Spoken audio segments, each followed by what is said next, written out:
Bonjour ou bonsoir à vous, frères et sœurs en éternité.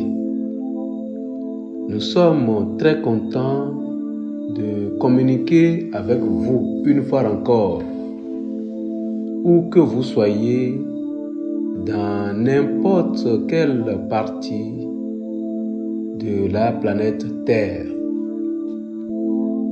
Nous vous adressons toutes nos bénédictions au nom de l'absolu, l'incréé, que nous avons toujours été, et au nom du Père Mère Créateur et de tous les logos galactiques comme solaires qui sont un avec l'absolu, comme nous aussi, nous sommes un avec l'absolu. Nous communiquons avec vous une fois encore en tant que canal de la vérité pour vous présenter la 17e édition de votre émission Enfin Réveillez-vous. Le thème que nous vous présentons en cette occasion est titré « Les élus de Dieu, qui sont-ils? Loin de l'errance des biblistes ». Il faut souligner, frères et sœurs en éternité, que l'on ne peut parler des élus de Dieu dont parle la Bible falsifiée sans un éclairage de la conscience sur les fondements de la création. En posant le problème de cette manière, nous comprenons donc que le Créateur est une entité qui est bien avant la création, car un inventeur ne peut qu'exister bien avant son invention. Celui qui a inventé la dynamo existait bien avant la dynamo, n'est-ce pas? Cela dit, pour bien comprendre le concept d'élection lié à la création, il urge de lire dans la Bible tronquée par Jérôme de Dalmatie, l'un des sbires des alienígènes Anunnaki qui manipulent tout sur la terre depuis 320 000 ans. Éphésiens 1, verset 4, je cite. En lui, Dieu nous a élus avant la fondation du monde pour que nous soyons saints et irrépréhensibles devant lui. De ce passage, frères et sœurs en éternité, que nous venons de lire dans le livre des Éphésiens, il se dégage donc que l'élection est l'œuvre du Créateur suprême qui a choisi, bien avant la fondation du monde, un certain nombre de son étincelle divine pour agir comme des acteurs au sein du film de la création. Cela dit, l'élection divine n'a rien à voir avec la terre, comme le racontent les biblistes pour lesquels c'est en croyant à Jésus-Christ qu'on devient instantanément élu de Dieu. L'élection étant un phénomène qui a précédé la création, nous comprenons donc que ceux qu'on appelle élus de Dieu sur la terre aujourd'hui sont des entités divines qui proviennent du Créateur suprême.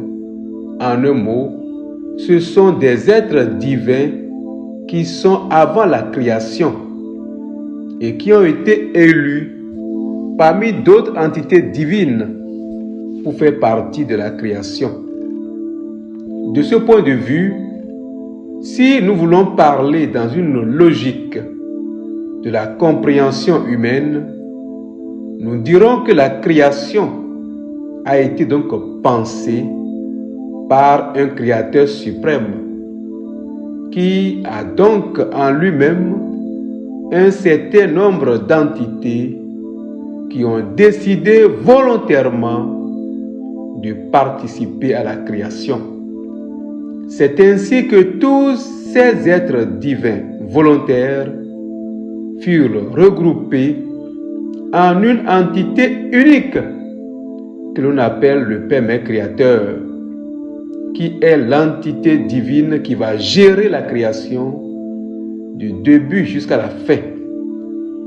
Pour justifier notre argumentaire, lisons quelque chose dans la Bible falsifiée où Jésus fut transformé en Père Mère Créateur. Le livre des Corinthiens, en l'occurrence, 1 Corinthiens 15, verset 27 à 28, je cite. Verset 27. Dieu, en effet, a tout mis sous ses pieds, mais lorsqu'il dit que tout lui a été soumis, il est évident que celui qui lui a soumis toutes choses est excepté. Verset 28. Et lorsque toutes choses lui auront été soumises, alors le Fils lui-même sera soumis à celui qui lui a soumis toutes choses, afin que Dieu soit tout en tous. Cela dit, en tant que gérant de la création, toute la création fut donc soumise à cette entité unique qu'on peut assimiler dans notre logique humaine en tant que créature unique et globale, au Fils unique de l'absolu incréé, que Jésus n'a jamais été, comme ce fut mentionné dans la Bible de Théodose Ier, dans Jean 3, verset 16, je cite, « Dieu a tant aimé le monde qu'il a donné son Fils unique, afin que quiconque croit en lui ne périsse, mais ait la vie éternelle. » De ce point de vue, l'absolu va créer toutes choses en cet être unique qui, en tant que gérant de la création, c'est donc par lui que seront créées toutes choses au sein de la création. Et c'est ce que nous lisons dans le livre des Proverbes. En l'occurrence, Proverbe 8, versets 22 à 24, je cite, verset 22. L'Éternel m'a créé la première de ses œuvres, avant ses œuvres les plus anciennes. Verset 23. J'ai été établi depuis l'éternité, dès le commencement, avant l'origine de la terre. Verset 24. Je fus enfanté quand il n'y avait pas d'abîme. De ce point de vue, l'absolu incréé va créer toutes choses en cet être unique, toutes choses par cet être unique et toutes choses pour cet être unique. Et c'est ce que nous lisons dans 1 Colossiens 1, versets 15 à 17, je cite, verset 15. Il est l'image du Dieu invisible, le premier-né de toute la création. Verset 16. Car en lui ont été créées toutes les choses qui sont dans les cieux et sur la terre, les visibles et les invisibles, trône, dignité, domination, autorité. Tout a été créé par lui et pour lui. Verset 17. Il est avant toutes choses et toutes choses subsistent en lui. Cela dit, frères et sœurs en éternité, lorsque le cœur d'un Abel s'ouvre, il comprend sans beaucoup réfléchir la fausseté des religions qui sont une escroquerie et une source de manipulation. Pour mieux comprendre nos propos, lisons quelque chose dans le livre des Actes, en l'occurrence, Acte 13, verset 48, je cite. Les païens se réjouissaient en entendant cela. Ils glorifiaient la parole du Seigneur, et tous ceux qui étaient destinés à la vie éternelle crurent. Je répète encore cette dernière portion. Et tous ceux qui étaient destinés à la vie éternelle crurent.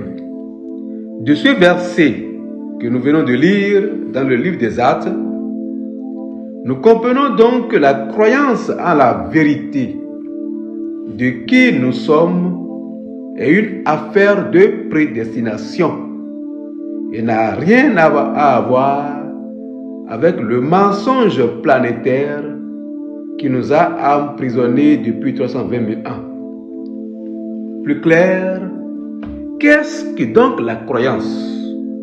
Il faut souligner, frères et sœurs en éternité, que la croyance n'a rien à voir avec le fait d'avoir foi à un faux Jésus mort sur une quelconque croix pour sauver les hommes, mais plutôt le fait tout simplement de reconnaître qui on est, le fait de reconnaître sa vraie nature d'entité divine, venue volontairement faire l'expérience de la création.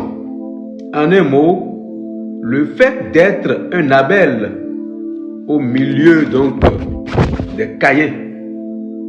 Les Caïns qui sont juste des robots créés par Satan pour exceptionnellement animer l'illusion de la création, comme nous pouvons le lire dans 1 Jean 3, versets 10 et 12, je cite, verset 10. Et c'est là que se fait la différence entre les enfants de Dieu et les enfants du diable, verset 12. Et ne pas ressembler à Caïn qui était du malin et qui tua son frère. Et pourquoi le tua-t-il? Parce que ses œuvres étaient mauvaises et que celles de son frère étaient justes. Verset 12, je relis encore une partie du verset 12. Et ne pas ressembler à Caïn qui était du malin. C'est-à-dire que Caïn est une créature donc du malin. Frères et sœurs en éternité, de tout ce qui précède, il savait donc que la religion est un creuset de manipulation et d'endormissement des peuples. Et cela se comprend, car étant donné que les Caïns n'ont rien de divin en eux, ils ne peuvent qu'être des religieux le temps de leur unique vie, car après leur mort, ils n'ont plus rien qui subsiste dans l'au-delà. Ce sont donc les Abels qui sont les élus de Dieu. Et ceux d'entre eux qui ont reconnu ce qu'ils sont ne se mêlent d'aucune religion et quelconque croyance. Finissons donc la 17e édition de votre émission Enfin réveillez-vous, frères et sœurs donc en humanité, par une citation de Noam Chomsky, je cite, « C'est la responsabilité des intellectuels de dire la vérité et de dévoiler les mensonges. » Nous vous remercions, frères et sœurs en humanité, de nous avoir suivis avec attentivité. Soyez-en fortifiés. Nous nous reverrons incessamment pour la 18e édition de votre émission Enfin réveillez-vous. À bientôt.